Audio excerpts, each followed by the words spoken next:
Let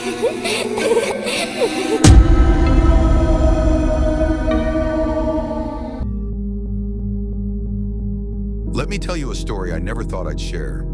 It's about my grandma's old house, the place where I spent many childhood summers, the place that still haunts my dreams. Because I'm convinced that house was cursed. It started when I was about 9 years old. My parents had to travel overseas for work, so they left me with Grandma for the summer. I didn't mind. She was sweet, always smelled like lavender, and made the best homemade cookies. But her house, it gave me the creeps even then. It sat on the edge of a small town, surrounded by thick woods. The walls were covered in old wallpaper that peeled at the corners. The floors creaked with every step, and the air inside always felt heavy, like the house was holding its breath.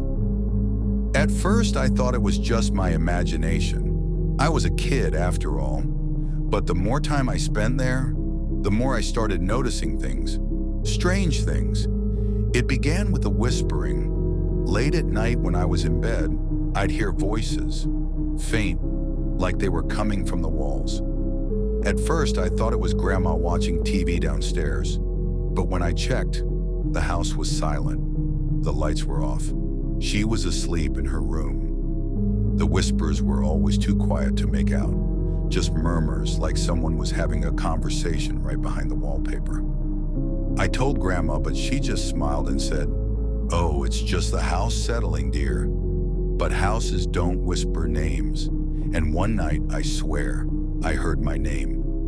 Chen. It was soft and stretched out, like someone was calling me from far away.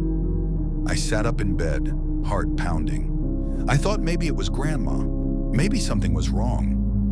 I got up and walked down the hallway toward her room. That's when I saw it, a figure standing at the end of the hallway. Just standing there, still as stone. It was tall, too tall to be my grandma, and thin. Its arms were long, almost reaching its knees.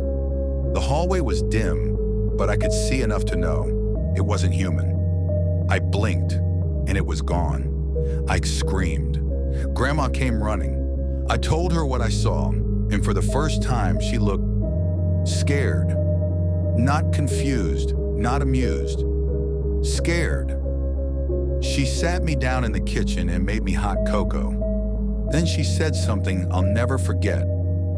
"I was hoping it wouldn't bother you." I asked her what she meant, but she wouldn't say more. Just told me not to worry and to stay out of the basement. I didn't even know there was a basement. The next few days, things got worse. Doors would open and close on their own. My toys moved from one room to another. I'd find scratch marks on the walls that hadn't been there before, and sometimes I'd hear footsteps in the attic. Slow, deliberate steps, even though no one ever went up there. One afternoon, while Grandma was in town, curiosity got the better of me. I decided to find the basement. It wasn't hard. There was a narrow door behind the pantry, hidden behind cleaning supplies and an old mop. The door creaked when I opened it, revealing a dark staircase that led down into pitch black. I grabbed a flashlight and stepped carefully down the stairs. The basement smelled of mold and earth, like something buried and forgotten. As I reached the bottom, I saw symbols, strange symbols, carved into the stone walls. Circles, crosses, shapes I didn't recognize. In the center of the room was a small wooden box, sitting on an old table. Against every instinct in my body, I opened it. Inside were bones, small bones, maybe from a bird or a rabbit. But they were arranged carefully, like part of a ritual.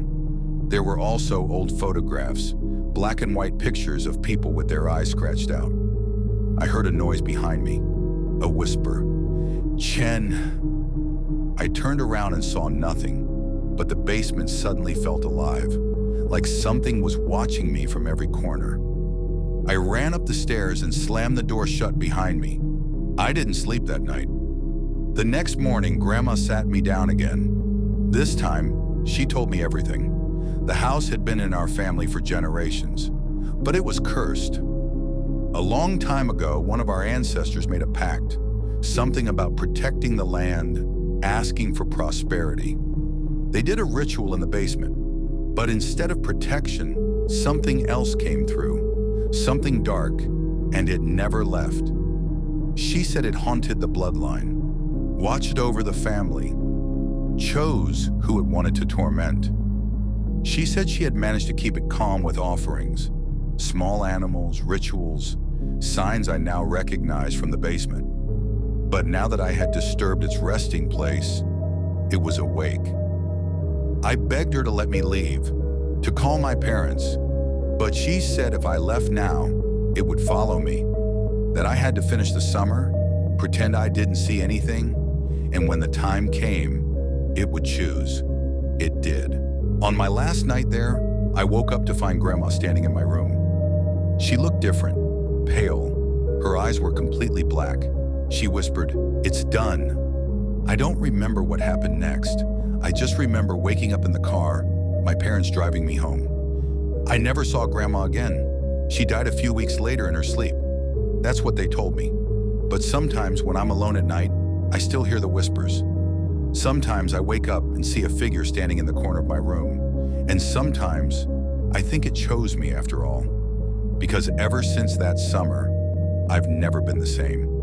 Thank you for watching Tales by Chen. If you enjoyed this story, hit like, subscribe, and share it with someone who still believes in curses. And remember, never open hidden doors.